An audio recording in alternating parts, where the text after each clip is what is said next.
Good evening, I'm Jeff Glore, and we're going to begin tonight with an historic wildfire set to become the largest ever in California. Reinforcements have been called in. The Army set to deploy 200 soldiers. They will be fighting fires from the air. In addition to this, the Mendocino Complex fire, there are 15 other big fires in California alone right now, fed by strong winds and high temperatures, including many in the triple digits. A new fire started today in Orange County and spread quickly. It was first reported near Holy Jim Canyon Road and is being called the Holy Fire. Parts of the Mendocino Complex fire are proving to be unstoppable. Firefighters in Lake and Mendocino counties ignited more backburns overnight to remove tinder-dry brush, fueling this massive wildfire.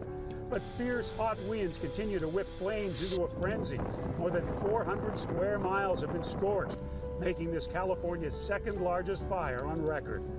A CAL FIRE spokesperson predicts it could become the largest fire in the state's history by tomorrow. It's been hotter and drier. Yeah, the higher temperatures, we're going back up to the high 90s. It's making for some extreme fire behavior. The growing inferno sparked new evacuations. It's already destroyed 75 homes and threatens 9,300 structures. Farther north, near Redding, the so-called car fire has claimed a seventh life. Utility worker Jairus Ayeta died in a vehicular accident while he was trying to restore power in dangerous terrain. The fire is entering its third week with 163,000 acres burned and more than 1,000 homes lost. And as large swaths of California continue to burn, President Trump ignited a fiery debate over how to best fight these wildfires. In a tweet, the president criticized Governor Jerry Brown, saying he must allow the free flow of the vast amounts of water coming from the north to fight fires instead of it foolishly being diverted into the Pacific Ocean. This huge Mendocino Complex fire is burning close to the shoreline of Clear Lake, the largest natural freshwater lake entirely within the state of California. Throughout this busy fire season, firefighters here in Northern California have not indicated that a lack of water is hampering their efforts to fight these fires or contributing to their growth. Every summer in America, a force of nature becomes a man-made disaster. Some call it a war. Millions of acres, billions of dollars, no end in sight. And ask, with more homes than ever now under threat, what are the real costs of putting them out? The fire took a breath and we got our foot on the throat of it, and we're gonna keep choking it out.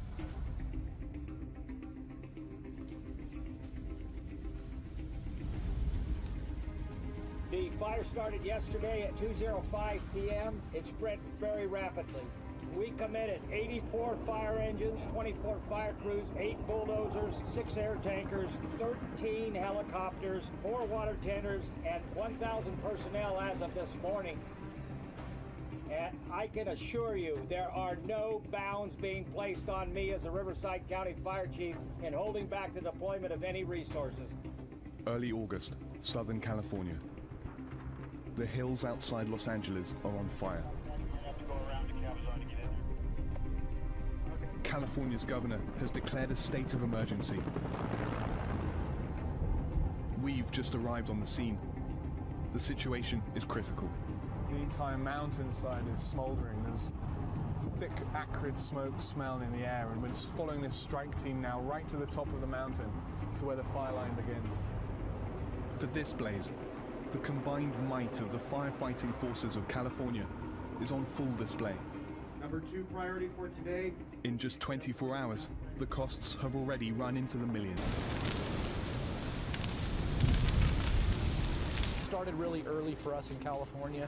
We had pretty significant fires in May, which is pretty rare. It just seems like a lot of fires are burning. As far as an outlook for the season, it's going to be a busy one. The fire was getting out of hand. I mean, it was to the point where you could hardly breathe. The fire was that intense. The heat was that intense.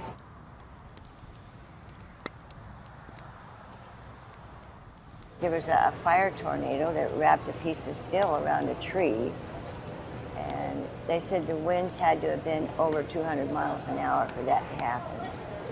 And I've never seen anything like that here.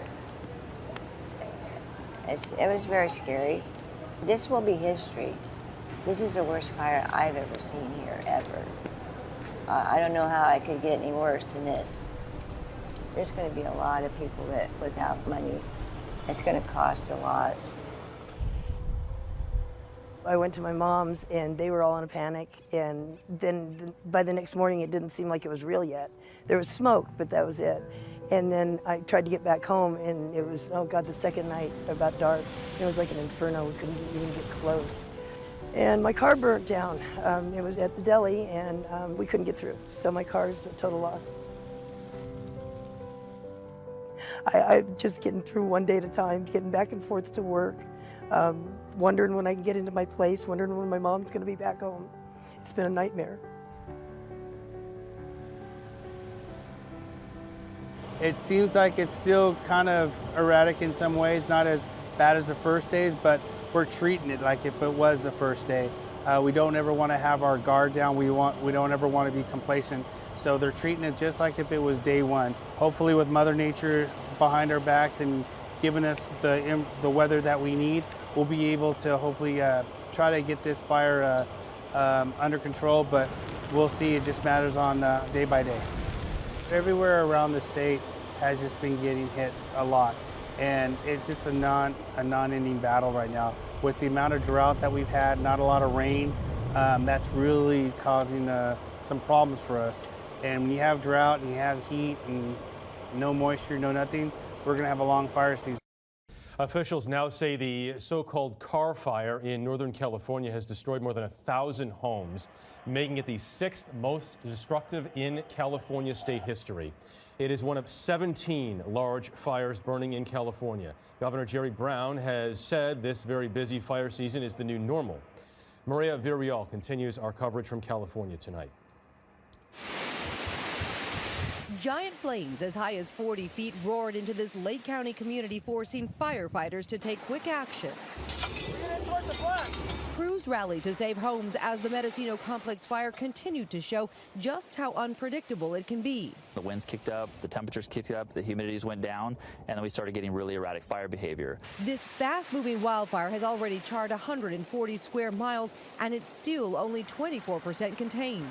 This is the easiest way to get rid of some of the hot spots that have continued to pop up over the last few days. You attack by air so that your ground resources are working on other parts where the wildfire is growing. Farther north, in and around Redding, California, some evacuees were allowed to return to neighborhoods where more than 1,000 homes were torched. Officials have confirmed a 6th-person, 61-year-old Daniel Bush died in the fire. July was a devastating month for California. The state has already spent more than a quarter of its firefighting budget for the entire season. Today, Governor Jerry Brown sounded the alarm. Over a decade or so, we're going to have more fire, more destructive fire, more billions that will have to be spent on it. All that is the new normal that we have to face. This is what's going to go on for the next few days. Basically, these ground crews come in after the airdrops have been made, and by hand they take their tools, their water hoses, and they try and check all the hot spots to make sure that no flare-ups are possible. This neighborhood looks like it does because Gary and 4 others were here fighting this fire. We stayed. We had seen the news reports of the wind direction change. Being a retired firefighter, I pay attention to that stuff.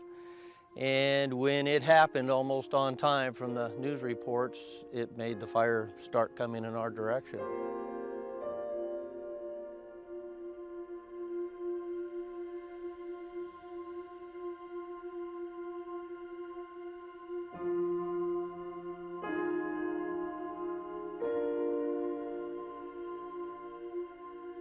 I felt my house was very defensible, and as it turned out, it was.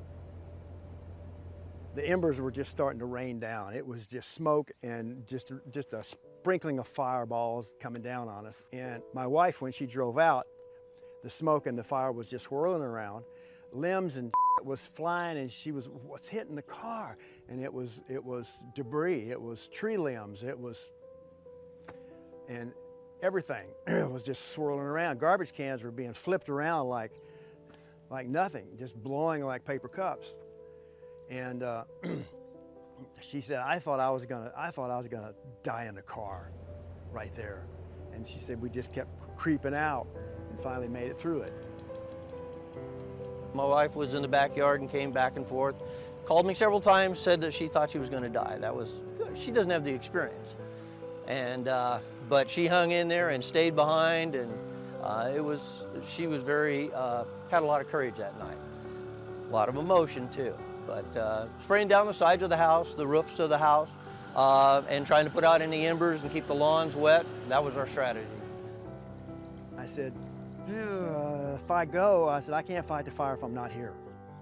If I'm not in the fire, I can't fight the fire. And then I started switching from sprinklers to firefighting nozzles.